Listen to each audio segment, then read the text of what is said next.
She was the only female emperor in China's history, entering the palace at 14, ascending the throne at 67, and leaving behind a tomb so mysterious that even with 400,000 men digging for a month, it could not be opened. Her name was Wu Zetian. At the age of 14, Wu Zetian entered the palace as a concubine because her father had earned the emperor's favor through his service. But the palace was filled with women competing for the emperor's attention, and she never won the favor of Emperor Taizong. For 12 long years, she remained an ordinary concubine, her rank unchanged. Yet during those quiet years, Wu Zetian began a secret affair with the emperor's favorite son, the very man who would one day become Emperor Gaozong, Li Ji. When Wu Zetian was 25, the old emperor passed away. According to tradition, Wu Zetian and other concubines who had no children were sent to a temple outside the palace to become nuns. But she and Li Ji never lost contact. They continued to exchange letters in secret. Later, Li Ji often visited the temple under the pretext of paying respects to his late father, using the opportunity to secretly meet with Wu Zetian. At that time, Empress Wang, who had lost the emperor's favor because she had no children, made a fateful decision. She personally requested that Wu Zetian be brought back to the palace. She hoped to use Wu Zetian to suppress her rival, the favored consort Xiao. But in the end, she would pay a heavy price for that choice. After returning to the palace, Wu Zetian soon gave birth to a son, becoming Li Ji's most beloved woman. A few years later, she gave birth again, this time to a beautiful baby girl. One day, Empress Wang came to visit the infant princess, but soon after she left, the baby was found lifeless. Crying in grief, Wu Zetian accused Empress Wang of murdering her daughter. Furious, Li Ji stripped Empress Wang of her title. Yet many believed that it was Wu Zetian herself who had strangled her own child and framed the empress. A few months later, Emperor Li Ji accused consort Xiao of poisoning and had her imprisoned together with the dethroned Empress Wang. Not long after, he made Wu Zetian his new empress. She was 31 years old. Soon afterward, Wu Zetian ordered the limbs of Empress Wang and consort Xiao to be cut off and their bodies stuffed into wine jars. The two women died in unbearable agony. However, Emperor Li Ji often suffered from severe headaches and was unable to manage state affairs. Wu Zetian gradually became his political partner. To help her understand the workings of government, Li Ji personally taught her how to handle official matters and even allowed her to attend court sessions with him, discussing national affairs alongside the ministers. Over time, Wu Zetian's political talent began to shine. She proposed many policies that benefited both commoners and officials, and helped Li Ji reclaim much of the power that had been monopolized by the nobles. When Wu Zetian was 59, Li Ji passed away. His final words were clear. His eldest son would inherit the throne, but all major state matters must first be discussed with Empress Dowager Wu Zetian. The new emperor, seeking to free himself from his mother's control, secretly began building his own political faction. When Wu Zetian learned of it, she deposed her eldest son and had him imprisoned.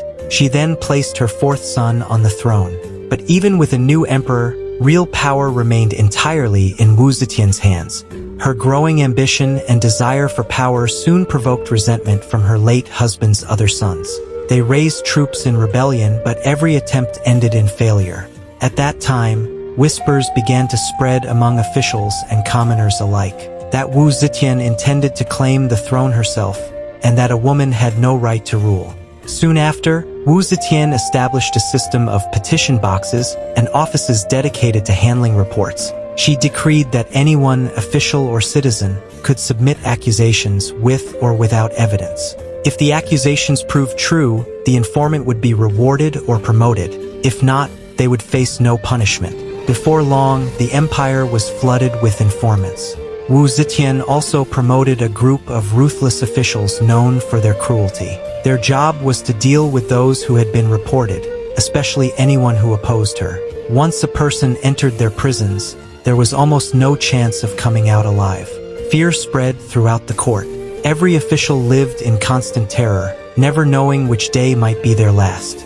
No one dared to discuss Wu Zetian in private anymore, nor did they care who sat on the throne. She had successfully silenced all voices against her and gained total control over public opinion. But as the number of officials tortured and killed by these enforcers grew, resentment began to rise across the empire. Sensing the danger, Wu Zetian ordered all the cruel officials to be executed. She then established an office to overturn wrongful convictions and clear the names of innocent officials, thereby rebuilding her image as a merciful ruler and easing tensions between herself and the court. A few years later, several monks forged scriptures claiming that Wu Zetian was the reincarnation of a divine being destined to rule the world. 3 months after that, at the age of 67, Wu Zetian officially ascended the throne, becoming not only the oldest ruler to take power in Chinese history, but also the only female emperor China had ever seen. During her reign, the empire's population grew rapidly, and the economy flourished. More commoners were given the chance to enter government service and contribute to the state. Whether it was the descendants of disgraced officials or scholars who had once written against her, Wu Zetian chose to forgive them, valuing their talent over their past.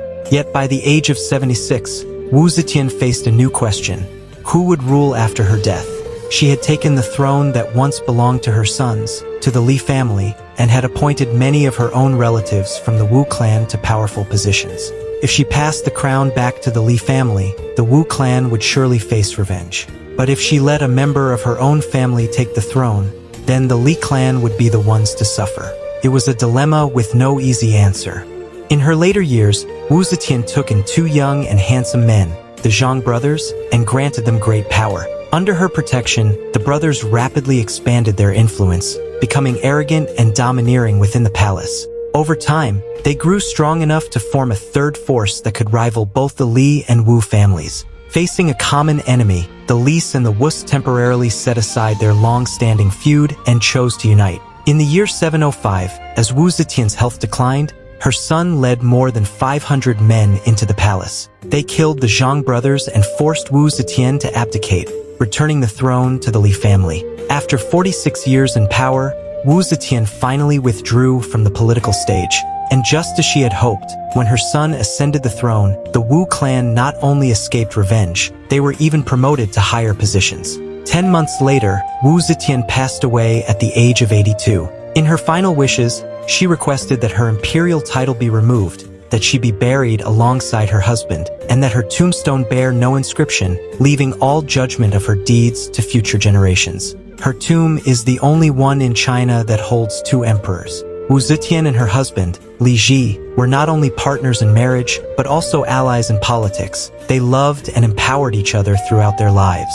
Wu Zetian's tomb is also known as the most unbreakable tomb in China. According to historical records, it was targeted by tomb robbers 17 times after her death, yet none succeeded in breaking through. In life, no one could stop her from becoming emperor. In death, no one could disturb her eternal rest. In the long span of Chinese history, there has never been another like her.